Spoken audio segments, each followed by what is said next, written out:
అందరికీ నమస్కారం. Welcome to news 4 TV. నేను మీ దేవసహాయాన్ని. ఇటీవలే బాపులపాడు గ్రామంలో జరిగినటువంటి బాపులపాడు సిఎస్ఐ చర్చిలో జరిగినటువంటి నూతనంగా నిర్మిస్తున్న దేవాలయంలో జరిగిన అవకతవకల విషయంలో దయాల రాజేశ్వరరావుపై బాపులపాడు గ్రామ సిఎస్ఐ సంఘ సభ్యులైతే తీవ్ర విమర్శలు చేయడం జరిగింది. దయాల రాజేశ్వరరావు నూతనంగా నిర్మిస్తున్నటువంటి దేవాలయంలో అవకతవకలు చేశారని, ఆయన డబ్బులు సరైన లెక్కలు చెప్పటం లేదని, వచ్చిన చందాలకు సరైన డబ్బులు లెక్కలు చెప్పడం లేదని, ఆయన ఇష్టానుసారంగా సంఘ కాపరిని కూడా మార్చాలనే ప్రయత్నం చేస్తున్నారని తీవ్ర విమర్శలు చేయడం జరిగింది. అది కొంచెం తీవ్రతరం కూడా మారిన విషయం మీ ముందుకు తీసుకురావడం జరిగింది. అయితే దీని విషయంలో హనుమాన్ జంక్షన్ పోలీస్ స్టేషన్లో సంఘ సభ్యులు ఫిర్యాదు చేయగా దానిపైన విచారణ జరుగుతుంది. అదేవిధంగా బిషప్ కూడా ఏదైతే సిఎస్ఐ చర్చి సంఘం ఉందో దానికి సంబంధించిన బిషప్ కూడా సంఘ సభ్యులు ఫిర్యాదు చేయడం జరిగింది.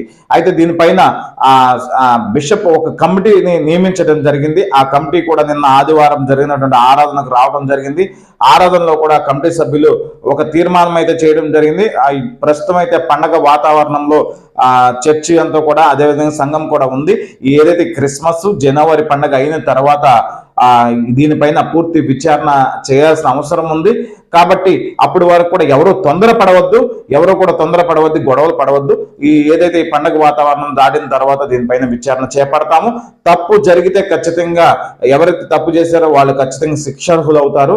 కాబట్టి ఈ విషయంలో ఎవరైతే దయాల రాజేశ్వరరావు విమర్శలు ఎదుర్కొంటున్న దయాల రాజేశ్వరరావుని కమిటీ సభ్యులు పూర్తిగా పక్కన పెట్టడం జరిగింది. ఈ విచారణ జరిగే వరకు కూడా నూతనంగా నిర్మిస్తున్న దేవాలయం వ్యవహారంలో దయాల రాజేశ్వరరావు ఇన్వాల్వ్ అవ్వకూడదు.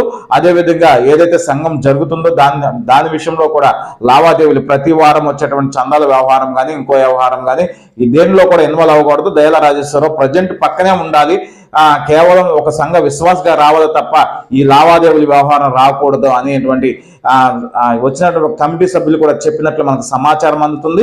దయాల రాజేశ్వరరావుని పక్కన పెట్టి ఏదైతే సంఘ కాపరి ఉన్నారో అదేవిధంగా ప్యారిష్ కమిటీ సభ్యులు ప్యారిష్ కమిటీ సభ్యులు ఉంది.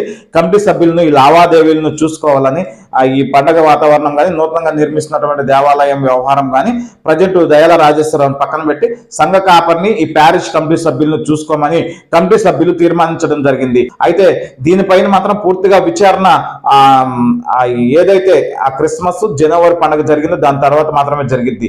మరి దీనిపైన విమర్శలు ఎదుర్కొన్న దయాల రాజేశ్వరరావు దీన్ని నిరూపించుకుంటారా, లేదంటే తప్పు చేసినట్లు అంగీకారం జరుగుద్దా అన్నటువంటి మాత్రం మనం ఎదురు చూడాలి. పండుగ తర్వాత మాత్రమే దీనిపైన పూర్తి విచారణ అయితే జరుగుతుంది. ఎవరు చందా ఇచ్చినా కానీ దేవుని యొక్క గుడికి చందా ఇస్తే దేవుని యొక్క డెవలప్ అవుద్ది అనుకుంటారు. ఎవరు కూడా జేబులో ఉండే డబ్బులు ఎవరు కానీ దేవుడు 1 రూపాయి ఇస్తే 10 రూపాయలు ఇస్తారన్న విశ్వాసంతో కష్టపడిన డబ్బులు తీసుకుని వచ్చి చందాల రూపంలో విశ్వాసులు ఇస్తున్నారు. కానీ దాన్ని తప్పుదారి పట్టించాలనుకోవడం చాలా తప్పు.